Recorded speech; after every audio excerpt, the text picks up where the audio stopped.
Lula diz que a alta do dólar não é normal e que deve tomar medidas para mudar a situação. E você vai ver também.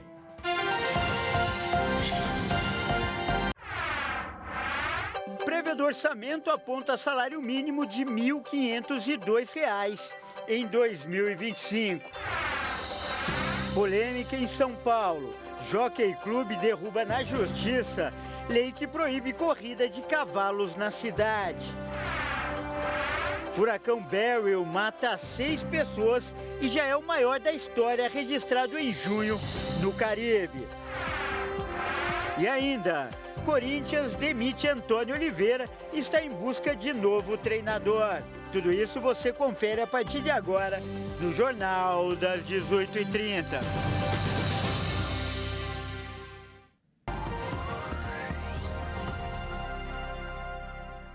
Olá, seja muito bem-vindo. Nós estamos ao vivo, são 18 horas e 33 minutos pelo horário de Brasília. Eu sou o Kleber Werneck e a partir de agora você acompanha comigo as notícias do Brasil e do mundo desta terça-feira. E olha só, o presidente Lula disse hoje que a alta do dólar não é normal e que pode adotar medidas para mudar essa situação. Vamos conferir. Em entrevista a uma rádio da Bahia, o presidente Lula destacou que pode tomar providências em relação à especulação financeira que tem fomentado a alta do dólar contra o real. Mas lembrou que na semana passada, a subida da moeda norte-americana aconteceu antes dele participar de uma entrevista e, no entanto, a alta foi atribuída às palavras dele. Lula falou que isso não é normal. É um absurdo, veja. Obviamente que me preocupa essa subida do dólar, é uma especulação. Há um jogo de interesse especulativo contra o real nesse país. E eu tenho conversado com as pessoas do que a gente vai fazer para tomar. Eu estou voltando quarta-feira, vou ter uma reunião, porque não é normal o que está acontecendo. Não é normal. Além disso, o chefe do Executivo voltou a dizer que o presidente do Banco Central, Roberto Campos Neto, tem um viés político. O Banco Central tem uma função, sabe, que é cuidar da política monetária desse país, quer cuidar, sabe, de atingir a meta da inflação. E por isso nós acabamos de aprovar a meta de inflação de 3%, ainda vai continuar com 3%, e nós vamos tentar buscar isso. Agora, o que não dá é para você ter alguém dirigindo o Banco Central com viés político. Definitivamente, eu acho que ele tem um viés político. Agora, veja, eu não posso fazer nada, porque ele é o presidente do Banco Central, ele tem um mandato, ele foi eleito pelo Senado, eu tenho que esperar terminar o mandato e indicar alguém. Olha, e com essas seguidas altas do dólar, Lula convocou uma reunião para esta quarta-feira para tratar do assunto. Um assunto, aliás, que vem se arrastando aí durante semanas e interessa para muita gente. Por isso, nós vamos conversar agora com um especialista. O nosso convidado é o economista Ricardo Rodil. Boa noite, Ricardo. Boa noite, Ricardo Rodil, né? Mais conhecido aí no meio como Rodil. Seja muito bem-vindo, é um grande prazer recebê-lo aqui no Jornal das 18h30. O prazer é meu. Boa noite, Kleber. Boa noite, os telespectadores, que tenham paciência agora para escutar as notícias econômicas. Muito bem falado, Rodil. E olha só, primeiro, então, eu quero saber a sua opinião. Você concorda com essa avaliação que a gente acabou de ver do presidente Lula, que classificou a alta do dólar como anormal? E ele também falou que pode tomar aí medidas, promover ações para mudar essa situação. Então, o que você acha que o governo pode fazer, considerando, é claro, o histórico e a política econômica que vem sendo adotada por esse governo? A primeira coisa a pensar aí é que não existe um porquê, existem vários porquês e que todos eles devem ter seu peso avaliado quando se pensa numa medida dessas. O Banco Central é quem tem a ferramenta neste momento, pode vender dólar, pode comprar dólar. Temos reservas internacionais em quantidade suficiente para ter uma ação dessas sem prejudicar, digamos, a nossa posição de reservas internacionais. Agora, tem que considerar algumas coisas. Em princípio, o investidor estrangeiro que entra na Bolsa, você pode pensar, pode chamar ele de especulador, o que quiser. Ele está aí seguramente para ganhar dinheiro. E não é fácil segurar esse cara. Se o investidor estrangeiro e não acho que seja alguma ação interna no Brasil contra o real especulativo. Saíram vários, ou bilhão de dólares no que vai de julho, desculpa. Então, o problema é que esse investidor está aí para entrar e para sair, e sai, que nem o Pix. Decidiu sair, no dia seguinte o dinheiro está fora. Por isso que, normalmente, o que os governos precisariam perseguir não é o investidor estrangeiro na Bolsa, é deixar ele entrar e sair. O investidor estrangeiro que nós queremos é o que o Banco Central chama de IED, Investimento Estrangeiro Direto, ou seja, alguém que vem aqui, traz as divisas, traz o dólar, traz o euro e investe em empresas, em máquinas, em produtividade. Isso dá maior produto e ajuda até a controlar a inflação. Tá certo. Rodil, então eu peço agora que você continue conosco e acompanhe essa outra reportagem. Olha só, a gente vai continuar falando de economia, isso porque hoje o ministro da Fazenda, Fernando Haddad, reconheceu que o dólar está em um patamar mais alto aqui no Brasil. E ele atribuiu a alta a muitos ruídos. O dólar voltou a oscilar de forma intensa nesta terça-feira. A moeda americana registrou alta e chegou a ser cotada a R$ 5,68 nesta manhã, mas depois baixou. As falas do presidente Lula, criticando atitudes do presidente do Banco Central, coincidem com as reações negativas por parte de investidores. Por conta disso, deve haver uma reunião nesta quarta-feira do presidente com a equipe econômica. O ministro da Fazenda, Fernando Haddad, negou que o governo vá adotar medidas que mexam no Imposto sobre Operações Financeiras, o IOF, sobre o câmbio como forma de conter a alta do dólar. Fernando Haddad reiterou a necessidade de melhorar a comunicação sobre a economia. Apesar da desvalorização ter acontecido no mundo todo de uma maneira geral, aqui aconteceu que ela foi maior do que nos nossos pares. Colômbia, Chile, México também tiveram. Atribui a quê? Atribui a muitos ruídos. Eu já falei isso no conselho, no conselhão, falei disso. Se eu comunicar melhor os resultados econômicos que o país está atingindo. Ele acrescentou que acredita que o melhor a fazer é acertar a comunicação em relação à autonomia do Banco Central.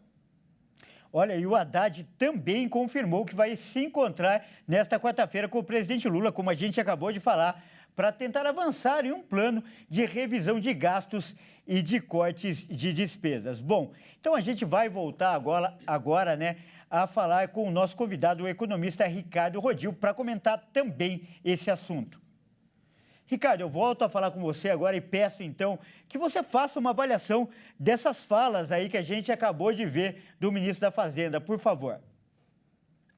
Olha, se a gente dependesse simplesmente da parte técnica na economia, nós estaríamos bem servidos. O problema são as influências políticas, porque bem-vinda qualquer medida de redução de gastos, mas, de outro lado, temos que pensar na qualidade do gasto também. No que nós estamos gastando? Nós estamos a caminho de ter 160 programas tipo Bolsa Família, como tinha a Argentina até o fim do governo anterior, quer dizer, e que levou a Argentina a uma inflação de 200%, hoje começando a ser debelada. Mas o que nós temos aqui? O que nós temos aqui é uma economia com excelentes fundamentos. O ministro Haddad tem razão no sentido de que tem que melhorar a comunicação, mas também há falas políticas que estão interferindo nessa comunicação. Nós temos uma economia, como eu vinha dizendo, de excelentes fundamentos, mas que precisa do rumo certo das políticas de modo a ganhar produtividade, a que a indústria ganhe produtividade, que a indústria tenha o desempenho que nos últimos 20 anos teve o agronegócio, por exemplo. Tá. Mas isso não é com planos específicos, não é pegando determinadas indústrias, não é com o mover da vida. é realmente criando as condições básicas para que o empresário tenha confiança no investimento e possa realmente, inclusive, competir internacionalmente, até com a China. Tá Por que certo, não? então. Com certeza. Nós acabamos de conversar com o Ricardo Rodil, ele que é economista. Ricardo Rodil, muito obrigado mais uma vez pela sua participação. Eu agradeço o espaço. Obrigado a vocês e estou à disposição. Grande abraço. E olha só, a prévia do orçamento do governo federal aponta que o salário mínimo em 2025 deve ficar em R$ 1.502. O relatório da LDO deve ser apresentado em 10 de julho.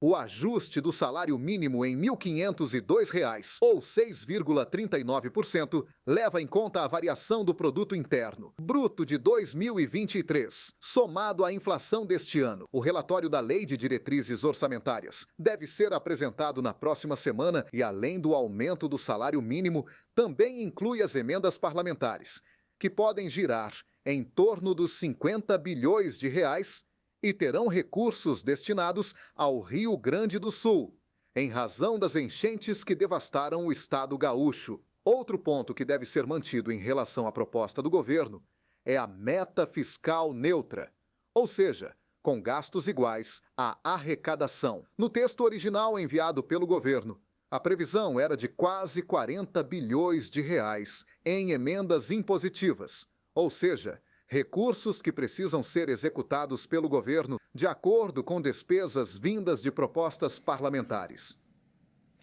E uma notícia polêmica agora. O Jockey Club de São Paulo conseguiu uma liminar contra uma lei que proíbe corridas de cavalos em São Paulo. E a norma havia sido sancionada pelo prefeito Ricardo Nunes na semana passada.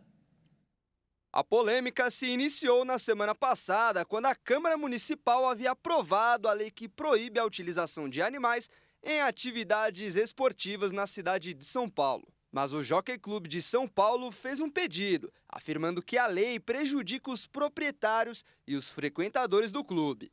A Justiça suspendeu a proibição de corrida com cavalos e, pela decisão, o Poder Municipal não pôde punir o clube por manter suas atividades até o julgamento, que continua em tramitação na Justiça. Caso a lei seja aprovada, a administração municipal pode tomar posse do clube. A prefeitura pretende transformar essa área em parque público e o principal argumento é uma dívida de 856 milhões de reais relacionada ao imposto do local.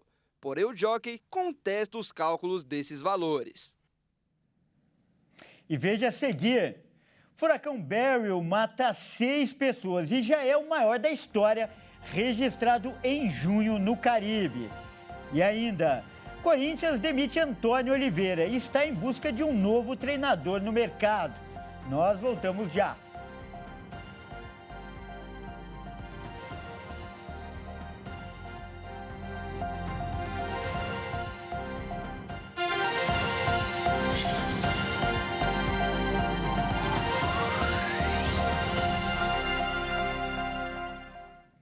Mais uma vez, seja muito bem-vindo. Nós estamos de volta e ao vivo. São 18 horas e 47 minutos pelo horário de Brasília.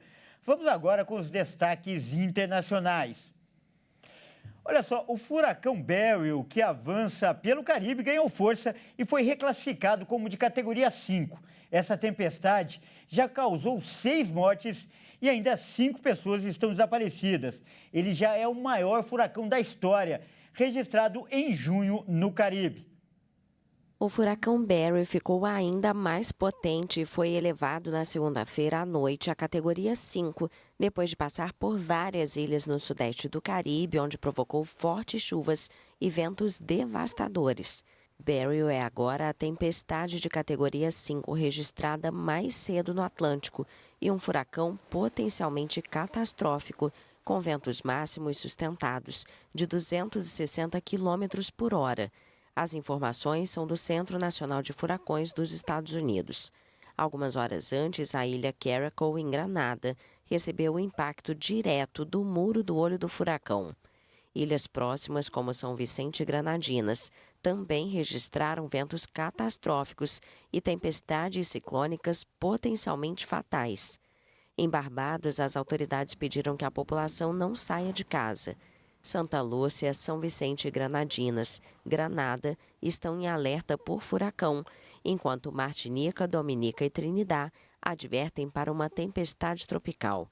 Uma reunião do Bloco Regional Caribenho CARICOM, prevista para Granada nesta semana, foi adiada devido à passagem do furacão. Segundo os especialistas, uma tempestade tão poderosa no início da temporada de furacões, que vai do início de junho ao final de novembro no Atlântico, é extremamente rara.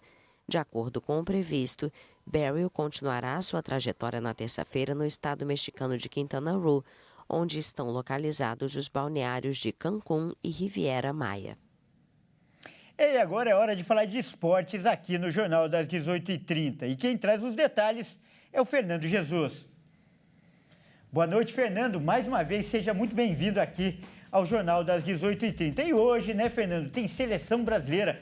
A seleção entra em campo pela Copa América. Conta pra gente, Fernando. Boa noite, Kleber, e a todos os nossos telespectadores. É isso mesmo, a Canarinho entra em campo hoje e precisa apenas de um empate para se classificar para as quartas de final. E a Colômbia, por sua vez, busca manter sua invencibilidade. Vamos ver. Nesta terça-feira, a seleção brasileira entra em campo às 22 horas contra a Colômbia e busca uma vaga nas quartas de final da Copa América. O Brasil depende apenas de um empate contra os colombianos para conseguir a classificação. Em caso de vitória, a seleção vira líder do grupo D e terá o Panamá como adversário nas quartas, escapando do líder do grupo C, o Uruguai. A seleção brasileira chega embalada para a disputa após a vitória por 4-1 sobre o Paraguai na última sexta. Mas do outro lado, a Colômbia ostenta uma invencibilidade de 25 jogos. Os colombianos são os atuais líderes do grupo D com 6 pontos, após as vitórias sobre Paraguai e Costa Rica. Enquanto o Brasil tem 4 pontos após o empate com a Costa Rica e a vitória sobre o Paraguai. Além da invencibilidade, a Colômbia pode entrar com uma motivação a mais, pois perdeu para o Brasil nas eliminatórias da Copa e pode desejar uma revanche. Dorival Júnior faz suspense sobre os relacionados para o jogo, mas não descarta mudanças no time principal. 4 jogadores da seleção não podem correr o risco de receber o segundo cartão amarelo hoje. Wendel, Éder Militão, Vinícius Júnior e Lucas Paquetá não podem ser advertidos, senão ficarão de fora das quartas de final. Fernando, vamos falar de Campeonato Brasileiro agora e, aliás, como se esperava, né? A derrota do Corinthians para o Palmeiras no clássico de ontem custou mesmo o emprego do técnico Antônio de Oliveira no Corinthians, não é isso? Exatamente. O favoritismo em campo se confirmou e o Corinthians perdeu mais uma partida no campeonato e fica cada vez mais na zona de rebaixamento. E com a derrota, o técnico Antônio Oliveira foi demitido junto com os seus 4 auxiliares. Vamos conferir. O favoritismo em campo se confirmou e o Palmeiras venceu o Corinthians no Allianz Parque. O Verdão venceu por 2-0, mesmo com um jogador a menos em campo, e está a apenas 1 ponto do líder Flamengo. Após a derrota, o Corinthians demitiu o técnico Antônio Oliveira e os seus 4 auxiliares, Bernardo Franco, Bruno Lazzaroni, Diego Favarin e Felipe Zílio, o que já era esperado pelos torcedores. Os treinos do Timão serão comandados por Rafael Laruccia, da equipe Sub-20. Ele também deve ser o comandante da equipe na próxima rodada contra o Vitória. E atualmente o Corinthians ocupa a 19ª colocação na zona de rebaixamento da tabela. O alvinegro paulista não vence há 8 jogos e tem apenas uma vitória em 13 partidas do Campeonato Brasileiro. E, Fernando, o Corinthians já busca um substituto para o treinador Antônio Oliveira? Com certeza, o Corinthians não vive a sua melhor fase e precisa urgente se recuperar na tabela. E com essa demissão do técnico português, o Timão já está de olho no mercado. Atualmente, Fernando Diniz, Cuca e Ramon Dias são alguns treinadores livres no mercado. Mas o nome que realmente agradou a diretoria corintiana foi a do técnico Fábio Carille, que já teve uma passagem pelo clube alvinegro e agora é treinador do Santos. E um fator muito importante que pode pesar na contratação de Carille é a boa relação entre Augusto Melo e o presidente do Santos, Marcelo Teixeira. Porém, o Timão teria que pagar a multa rescisória de R$2 milhões para ter o técnico na equipe, Kleber. Verdade, Fernando. E a torcida, claro, não está contente. E entre tantos torcedores, o presidente Lula é um desses sofredores, não é, Fernando? Exatamente. A torcida corintiana não está nada satisfeita com o elenco e nem com a diretoria. E hoje o presidente Lula, que é torcedor fanático do Timão, criticou o atual momento do Corinthians no Campeonato Brasileiro. Vamos acompanhar.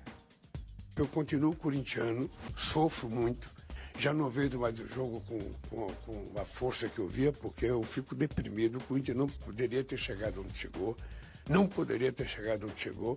O Corinthians, depois que foi campeão do mundo em 2012, depois que fez o estádio, o Corinthians poderia ter se transformado num grande clube. Eu não chego nem a pensar igual o Real Madrid, igual o Barcelona, igual o Manchester United, não, mas um grande clube. Financeiramente bem. Eu não sei aonde é que houve um entroncamento ali que desviou a gente daquele caminho, e a gente está hoje aí com um time, sabe, muito ruim. Eu nem posso falar porque eu não tenho assistido o jogo, mas o time está muito ruim. Nós não ganhamos um jogo agora, só um, nós estamos em último lugar. Isso nunca aconteceu. Kleber, vamos esperar então e ver como o Corinthians vai reagir na tabela e esperamos que o bando de loucos volte a sorrir. É isso aí, eu fico por aqui, volto com você no estúdio. Kleber, grande abraço. Muito obrigado, Fernando, boa noite e grande abraço. E olha só que notícia legal, o programa Vejam Só, da Rede TV, recebeu um prêmio no 5º Congresso da Sociedade Brasileira de Design Inteligente. Vamos ver. O 5º Congresso da Sociedade Brasileira do Design Inteligente foi realizado no auditório Rui Barbosa da Universidade Mackenzie, em São Paulo, e reuniu pesquisadores, acadêmicos, profissionais e entusiastas para discutir os mais recentes avanços e descobertas sobre Deus e a nossa origem por meio da ciência. Somos mais de 700, o maior congresso de design inteligente no mundo, estamos fazendo aqui. E somos também uma galera aí de grandes cientistas brasileiros, químico, biólogo, físico, cosmólogo, as mais diferentes áreas da ciência estão aqui representadas. E o que essa ciência que nós estamos aqui apresentando diz? Fomos feitos prontos por um ser de extrema inteligência. Olha só, Darwin errou, aquele processo lento, gradual e sucessivo não se observa nas evidências científicas. Foi uma mera especulação, uma proposta. Olha, quem sabe talvez aquela sopa ácida escaldante e venenosa gerou a nossa ameba primordial, nossa tataravó. E os cientistas estão mostrando aqui que não, é impossível. Contra leis não há argumentos. Tudo indica que fomos feitos prontos por um ser de extrema inteligência. Olha só que importância, então, esse evento tem, reestabelecendo a verdade sobre as nossas origens. Um dos momentos marcantes do evento foi a homenagem ao saudoso cientista e professor Adalto Lourenço, reconhecido internacionalmente pela defesa do criacionismo, que une fé e ciência. A filha, Kessia Lourenço, realizou um discurso emocionante ao pai e a plateia aplaudiu de pé. Ao longo de toda a vida profissional dele, como palestrante, como cientista, ele sempre simplificou. Porque ele lutava muito contra a ideia de que somente o acadêmico teria o acesso às informações. E então ele tinha uma capacidade fantástica de absorver informação, digerir e simplificar. E isso foi uma coisa que foi parte da missão dele desde o início. Então é uma característica muito marcante. Então é de muita gratidão pelas pessoas terem deixado ele ser quem ele era, do jeito que ele era. Então é isso. E saudades. O evento também deu a medalha a Adalto Lourenço, as pessoas que deram voz ao grande cientista no decorrer de sua vida. E o programa Vejam Só, da RIT TV, também foi premiado. Eu estou me sentindo muito honrado, muito feliz. Eu tive o privilégio de apresentar o programa Vejam Só desde o seu início. Houve alguns intervalos, com outros apresentadores, mas eu acho que o Zeca compartilha comigo da seguinte questão. O Vejam Só te dá a oportunidade de conhecer pessoalmente e de perto muitos dos 7.000 joelhos que nunca se dobraram a Baal. Adalto Lourenço foi um deles. Nunca se dobrou à pressão da ciência que combate a Deus. E provou com a sua vida que a palavra de Deus fala a verdade. O Vejam Só fica extremamente feliz porque abriu as portas ao Adalto, foi abrilhantado pela participação do Adalto e a gente poder dar voz a um homem que pensou a ciência a partir da fé cristã é importantíssimo para o programa, a gente se sente muito feliz. O Vejam Só tem esse nome porque o missionário R.R. Soares criou. E ele tem o formato que tem porque o missionário R.R. Soares quis. Muitos líderes do mesmo quilate do missionário não têm essa visão. Então eu quero tributar aqui a minha homenagem e a minha gratidão a Deus por essa visão tão preciosa que o missionário tem de permitir que pessoas de outras denominações que não a dele mostrem a grandeza e a glória do corpo de Cristo Jesus. Então os nossos parabéns para toda a equipe do programa Vejam Só. Aliás, um reconhecimento mais do que merecido. Bom, é isso aí. Essa edição fica por aqui. Você acompanha agora o programa SOS da Fé. Ótima noite e até amanhã.